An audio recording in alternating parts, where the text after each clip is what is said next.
UNCW completes the weekend sweep with a hard-fought 65-57 win against Stony Brook, joined by head coach Nicole Woods. Coach, 3 straight wins in conference play, the most since the 2018-19 season, the most win streak that is. Ali Zelaya, dominant performance, 26 points, 14 rebounds, the 400th double-double in program history. Taylor Henderson right behind her with 10 points and 10 rebounds for number 401. This was a total team effort. It was a slow start. You were down 13-6 at one point in the first quarter. You scored 12 straight to regain the lead in the second quarter. It seemed like the momentum changed there. What was the message to your team after the end of that first quarter? After shoot-around today, I thought we had a really good shoot-around in terms of executing what they were going to do, of how we were going to guard it. But I didn't really like our energy. We weren't bad, but we weren't where we needed to be able to come out strong to start the game. And so it wasn't a surprise to me that we were how we were. And I simply told them that, see, this is how these things translate. When you don't do it in shoot around, you don't do it in the game either. And so we talked about it. We locked back in, and defensively for 3 quarters, I think this was the best that we've played. I thought that we executed the game plan to a T. I thought that we protected the paint. I think to start the second quarter, I know when she called timeout, it was like 8-0 run or something at that point for us. I thought we did a great job, but when you let a great player like Zeta Gonzalez hit those first 2 shots to start the third quarter, I looked at my assistant and said it's about to be a long half. In my opinion, she's the player of the year in the conference. And so, we have to now learn how to play when we have a big lead to be able to keep the lead. We're not used to being in that situation, but we'll get there. Third quarter, obviously you mentioned Gonzalez comes out and hits a couple shots. This team, the last 3 games, was shooting 24%. You guys were from 3-point distance.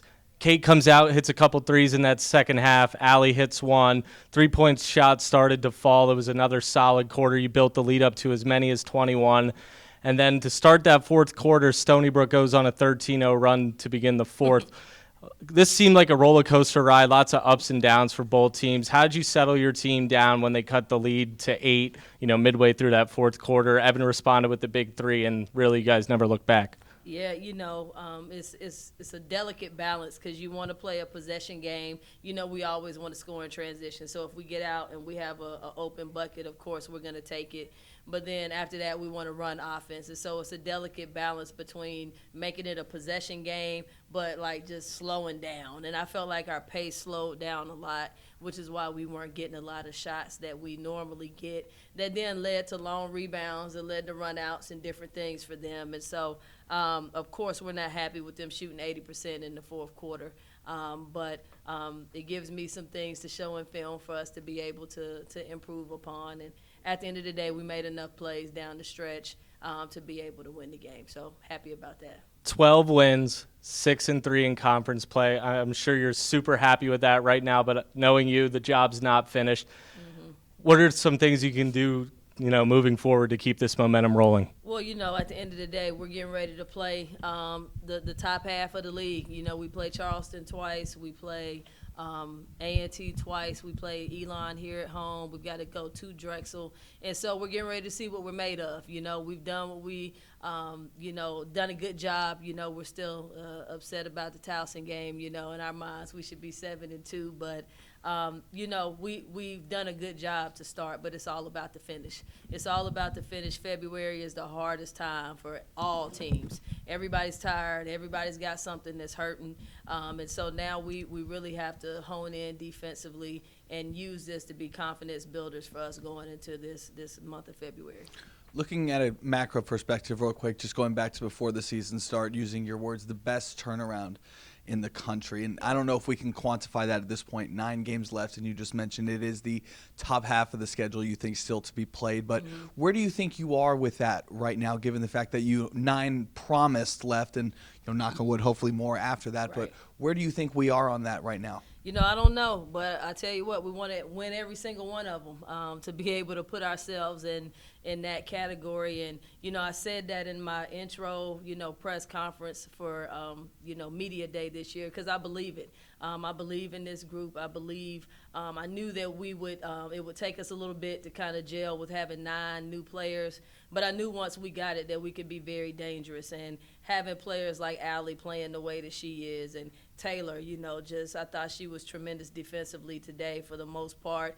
Double with 10 rebounds and doing a really good job for the most of the game on number 2. And so.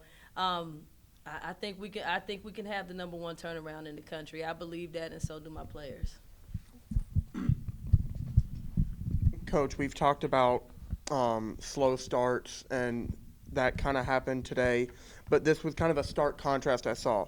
You outscored them 44-20 in the second and third quarters. Mm-hmm. They outscored y'all 37-21 in the first and fourth quarters. Mm-hmm. What do you take away from that?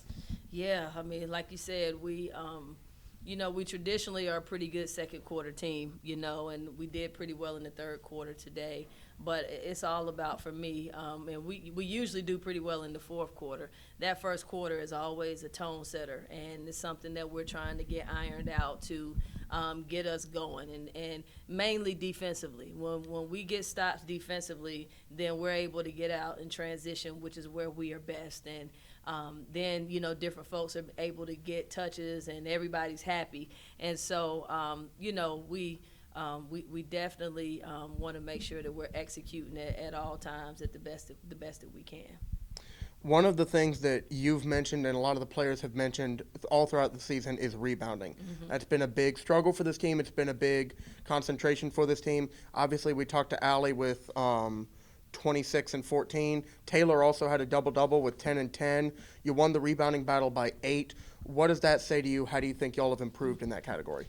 Yeah, I looked down the stat sheet and you talked about Taylor and Allie, but Tia, the smallest player on the court, had 5 rebounds. Then you got Evan Miller that had 5 rebounds as well, and those are huge. Those are huge for us, and I always say that players do what you emphasize, and wherever you meet the bar, that's where they're going to meet it. So if you meet the bar here, they're going to meet it here. If you put it up here, they're going to put it here. And I always tell them that I'm never going to ask them more than you can do. So if I'm asking you to do it, then that means that I know you can do it. And I think especially that Hampton game, with as good as they are rebounding the ball, I think that kind of gave us a little belief. And Stony Brook, I believe, was the second best offensive rebounding team in the conference, and I thought we did a pretty good job with them. And lastly, Coach, Evan Miller ties the program record today for games played. Last year it was not an easy first year for you as a coach. Right. She's been with you this entire, step of the way, and, she'll break this record next game against Delaware. Yeah. What can you say about Evan? There's never, ever going to be another player that comes through here that's like Evan Miller. Let me just say that in a lot of different ways. I don't think we would be here right now if it wasn't for Evan Miller, deciding to stick around and telling me, Coach, I'll do whatever you need me to do. She played the point for me last year. She played the 2. She played the 4. And she's just willing to do whatever she needs to do for the team to win, and I'm on her. And she knows it. And she's like, Coach, I like it because when you stop talking to me, that's when I need to worry. And I said, you're right, Evan. And so there's nobody more deserving of it. I said in practice yesterday, I don't know what life is going to be like without Evan Miller. I'm nervous to see it, but I miss her already. Thanks, Coach. Thank you.